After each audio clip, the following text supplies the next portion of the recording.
जय श्री देव, जय माता दी, जय माँ उल्का। आज मैं आपको जो हमारे उत्तराखंड में हमारे पहाड़ों में बहुत से जो पहाड़ में गुना भूति हुए नागिन, जो बहुत किसी की जब मृत्यु हो जाती है उनकी आत्माएं वापस आ जाती है, तो उनको बहुत से लोग क्या करते हैं, उसको स्थान दे देते हैं और उनको स्थापित कर देते हैं। किसी को तो पता नहीं होता, वो जैसे किसी डांगर के पास जाते हैं।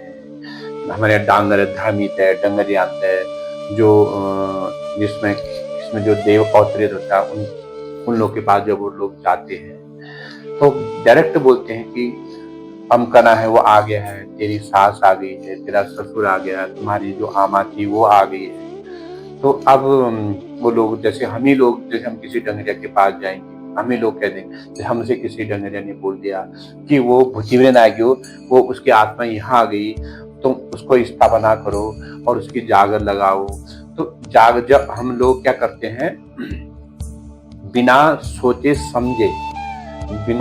समझे ही उनकी स्थापना कर देते हैं और उनको स्थान दे देते हैं। तो ये किसकी गलती है? ये हमारी गलती है या डांगर की गलती है? बताने वाले की गलती है। आप इस बारे में मुझे बताइएगा और कमेंट में जरूर बताइएगा कि किसकी गलती है। देखो, जो बहुत से जो हम जैसे लोग, अभी हम एक जो साधारण मनुष्य है जो जानता नहीं है कि क्या करना चाहिए, इनको स्थापित करना चाहिए या नहीं करना चाहिए। तो मेरा मानना है कि पहले तो सबसे पहले आप अपने इष्ट देवताओं से, अपनी जो तुम्हारे घर में जो इष्ट छन, जो चाहे कुल देवी देवता छन, जो उनर देवता छन, तो उनसे पूछो, तो उन लोगों से पूछो पहले कि हमने स्थापना करनी है या नहीं करनी है। अगर स्थापना करनी होगी तो कुल देवी होगी या देवता होगा, जो तुम्हारा इष्ट होगा, वो तुम्हें एक रास्ता दे देगा। तो तब आप लोग आगे की कार्रवाई करिए कि इसको हमने स्थापित करना है या नहीं करना। मैं आपको एक छोटी सी घटनाएं बताता हूँ। बहुत से लोगों ने क्या करा है कि जो भूत भुचान गुना हमारे पहाड़वास में जो बहुत से जो भूतेवीर नाजिनान, तो उन्होंने क्या करा है, उनको अपने घरों में स्थापित कर दिया है। स्थापित तो कर दिया है, तो किसी डांगर के कहने पर, किसी गुरु के कहने पर उन्होंने वो स्थापित कर दिया है।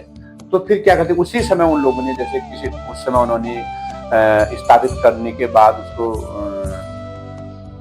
उसकी जागर दे दी। उसके जैसे हमारे पहाड़वास में जागर खुनान, बहुत से लोग भूत भुचान की जागर खुनान, तो उनकी जब वो जागर जब लगाते हैं तो उसी समय लगाते हैं। फिर महीना होता है, 2 महीना होता है, 3, ऐसे करते तो उसको धीरे धीरे वो लोग भूल जाते हैं। फिर क्या होता है, ना उस पितृ को श्राद्ध मिलता है, ना उसको जागरी मिलती है। पीढ़ी दर पीढ़ी वो वैसे ही स्थापित रह जाता है। तो इसका मैं आपसे ये कहना चाहूंगा कि पहले बहुत से लोगों ने जो गलती कर दी है, अभी भी बहुत से लोग जाते हैं डंगरान का पास जनान, गुरु का पास जनान, तो लोग क्या कह देते हैं कि यही होला उनको ना भुतिवरेन आ गया। जैसे कोई मुर्दा घर ही में होगा, वो कहेंगे तो गया नहीं, वो तो उसकी आत्मा यही रहेगी।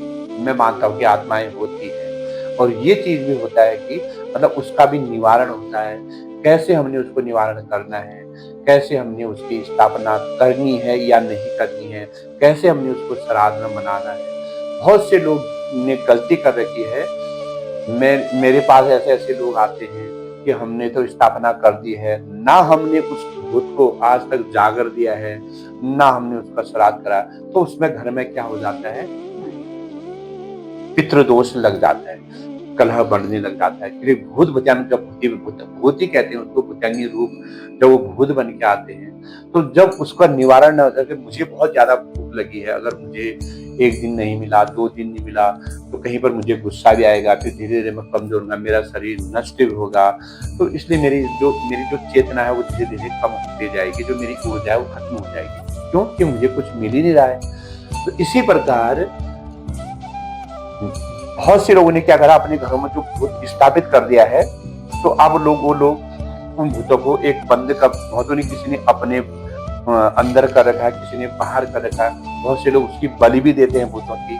तो ये करना चाहिए नहीं करना चाहिए, मैं आप लोगों से पूछना चाह रहा हूँ, फिर मैं बताऊंगा आपको कि इसका निदान क्या है, विधान क्या है। बहुत से लोगों ने जो आज अपने घरों में जो भूतों को स्थापित करके, बहुतों ने पितरों ने जो पितरों ने उनको स्थापित कर दिया है, पीढ़ी दर पीढ़ी अब वो वहीं रहते हैं। तो मैं ये चाहता हूँ कि पीढ़ी दर पीढ़ी ना रहे अब वो, तो उसका एक उपाय मैं आपको बताऊंगा। ये उपाय कैसे करना है, कब करना है, उसकी विधि विधान कैसे करना है, मैं आपको बताऊंगा। सबसे पहले तो आप ये बताइए कि जिसके घर में भी सालों से जो भूत भूत्यांचन सालों से अपने घरों में जिसने अंदर बंद कर दिए हैं, ना उनको जागरी दे रहे हैं, ना उनका श्राद्ध कर रहे हैं, तो किन लोगों के घर में हो और कौन लोग इनका निवारण चाहते हैं, तो आप मुझे कमेंट में करके बताइए कि गुरुजी आप हमें कमेंट में बताइए कि हमने कैसे इसका निवारण करना है और कब करना है, किस तिथि को करना है और कौन से महीने करना है। मैं इसको आपको बताऊंगा, क्योंकि मुझे बहुत से लोगों का जैसे फोन भी आता था कि हमारे घर में भूत भूत्यांचन हमने स्थापित नहीं करे रहन, अब हम की करनू ना। अब उन जो त्रिशंकु थे ना, त्रिशंकु जो एक त्रिशंकु थे, तो वो बीच में लटक गया, न उन धरती का है न उन आसमान का।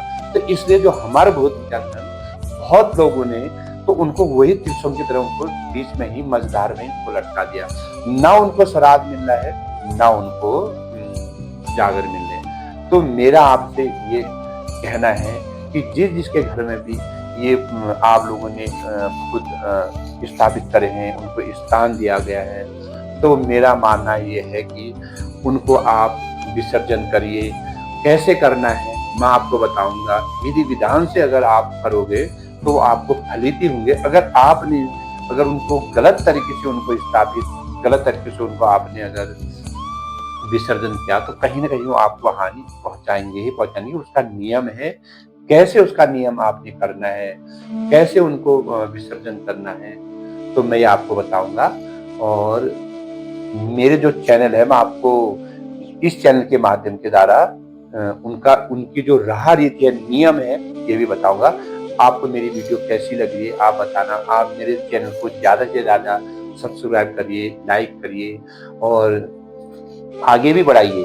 और इस कमेंट में आप जरूर बताइए कि कैसे इसका निदान करना है, कैसे इसका निवारण करना है, मैं आपको बताऊंगा। आप लोग अगर कमेंट करोगे तब मैं बताऊंगा।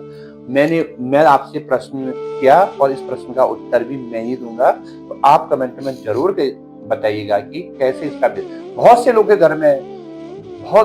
घर में भूत स्थापित ही है और वो पीढ़ी दर पीढ़ी आपके घर में रह जाएंगे।